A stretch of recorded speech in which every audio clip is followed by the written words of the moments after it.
Memang kalau kita lihat secara umum, dampak daripada belanja pemulihan ekonomi nasional ini sudah seperti yang kami katakan tadi, sudah tersalurkan 440 triliun sampai dengan 2 Desember yang lalu.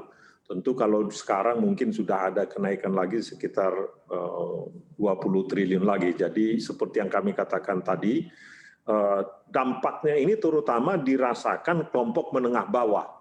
Jadi kelompok menengah bawah ini akhirnya mereka itu bisa mempunyai dana untuk belanja barang-barang yang utama, barang-barang keperluan esensial yang untuk memenuhi kehidupan mereka. Ya, itu yang kita lihat. Jadi memang dampaknya itu jelas akan menopang pertumbuhan ekonomi kita, minimal kita tidak akan turun. Itu dulu dari apa yang kita lihat di kuartal kedua di tahun 2020 ini. Kuartal ketiga kita sudah mulai membaik. Jadi memang bantalan sosial yang dibuat oleh pemerintah itu terlihat ada dampaknya, ya, dan juga berdampak positif ya terhadap demand, terhadap permintaan barang-barang dalam negeri. Ini juga kita lihat dari permintaan terhadap barang-barang, misalkan barang manufaktur.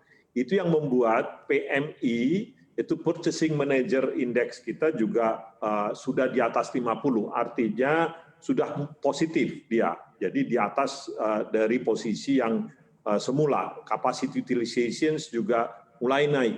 Demikian juga sebetulnya kalau kita lihat kegiatan di pasar, kegiatan di pusat-pusat perbelanjaan itu jelas mulai naik.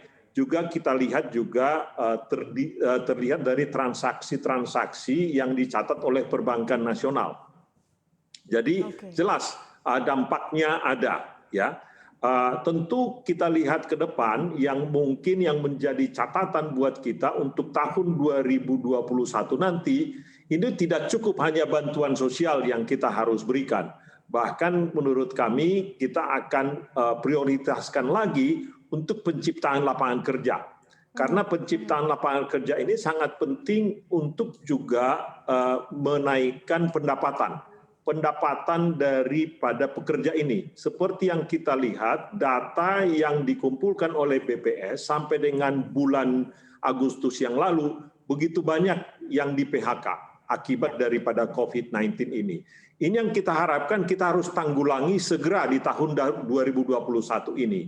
Jadi angka kenaikan PHK ini menjadi PR tersendiri, PR yang paling utama yang kita lihat, yang kita harus atasi di tahun 2021. Jadi akan mungkin ada reorientasi lagi.